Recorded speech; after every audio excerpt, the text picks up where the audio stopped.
सभी अध्यापक साथियों को नमस्कार।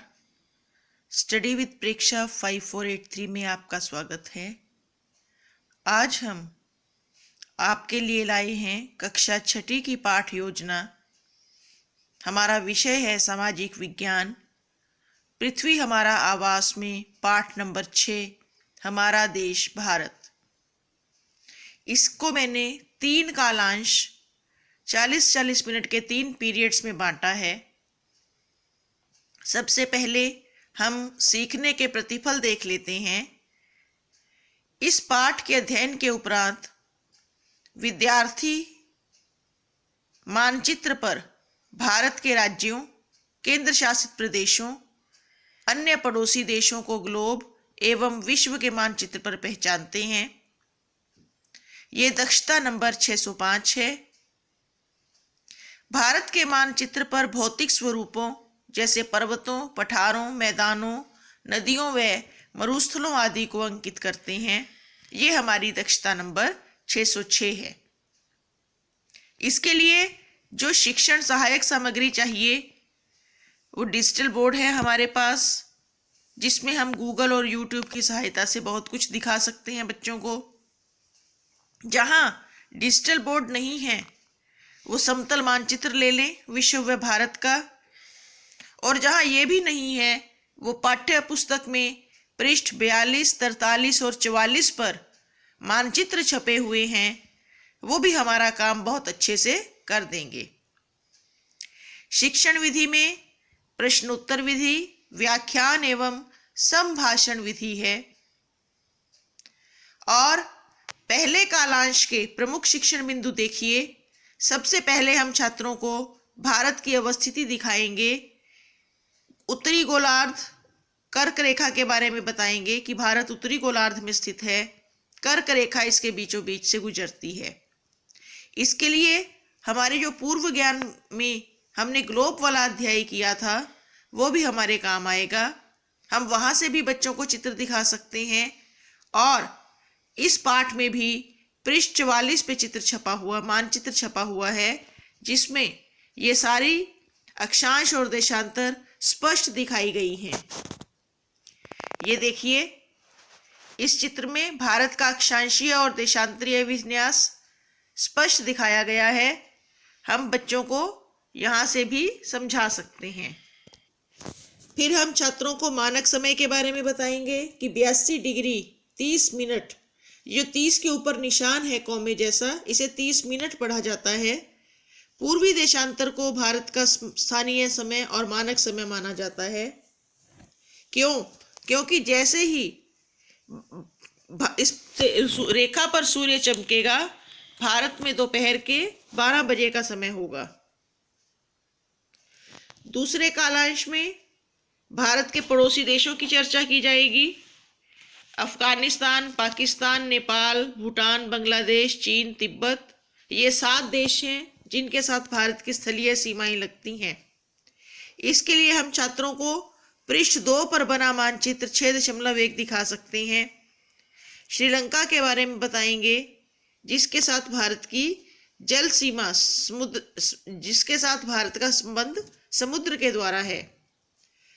हम छात्रों को अखंड भारत के बारे में भी बता सकते हैं कि पाकिस्तान, बांग्लादेश ये पहले भारत का ही भाग थे और 1947 के विभाजन में ये भारत से अलग हुए थे। ये देखिए, ये मानचित्र बना हुआ है पृष्ठ 43 पर 6.1। हम इसके द्वारा भी छात्रों को भारत के पड़ोसी देश बता सकते हैं। ये पृष्ठ 43 पे मानचित्र है 6.2, जिसमें भारत का राजनीतिक विभाजन दिखाया गया है। पाठ्य पुस्तक वास्तव में हमारी सबसे बड़ी टीचिंग एड होती है और आजकल तो बहुत अच्छी अच्छी पाठ्य पुस्तकें हैं। दूसरे कालांश में जो दूसरा प्रमुख बिंदु पढ़ाया जाए, भारत का राजनीतिक विभाजन मानचित्र की सहायता से, कि भारत में 28 राज्य व 8 केंद्र शासित प्रदेश हैं। चुनाव के द्वारा राज्यों में सरकार चुनी जाती है, जबकि केंद्र शासित प्रदेशों में राष्ट्रपति द्वारा नियुक्त लेफ्टिनेंट गवर्नर प्रशासन चलाते हैं। पृष्ठ 43 पर मानचित्र 6.2 दिखाकर समझाया जाएगा। द्वीप समूह अंडमान निकोबार व लक्षद्वीप पर विशेष ध्यान दिया जाएगा। पांडिचेरी, माही और करैकल के विषय में बताया जाएगा कि इन सब का प्रशासनिक हेडक्वार्टर पांडिचेरी है। हम दूसरे कालांश के बाद छात्रों को गृह कार्य दे सकते हैं। राज्यों, केंद्र शासित प्रदेशों की राजधानियों व प्रमुख नगरों के नाम स्मरण करवाए जाएंगे और इसके लिए पृष्ठ 50 पर बनी तालिका का प्रयोग किया जा सकता है।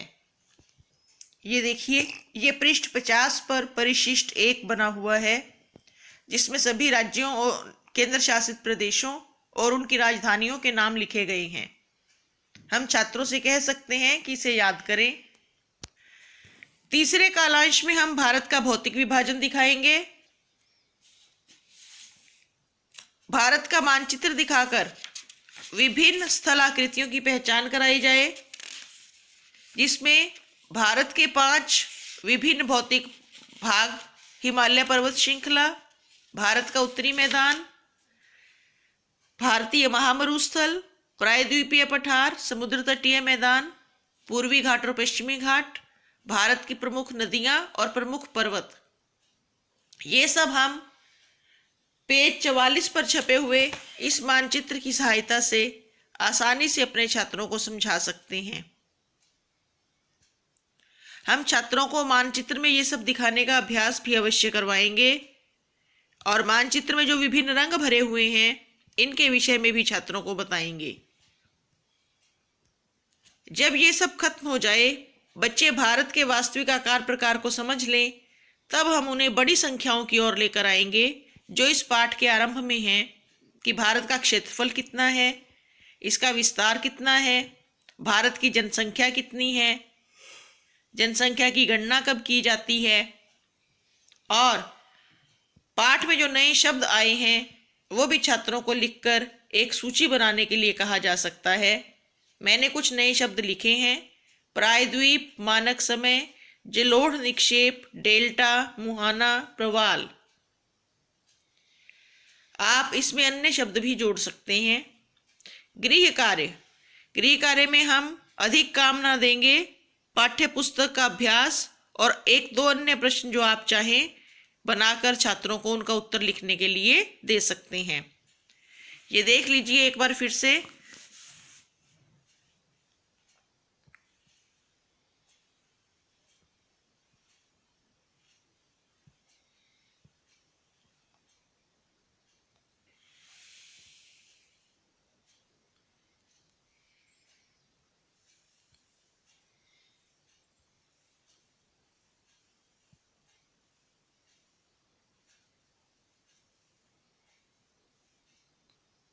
आशा करती हूँ अध्यापक साथियों के लिए ये सब बहुत सरल हो गया होगा।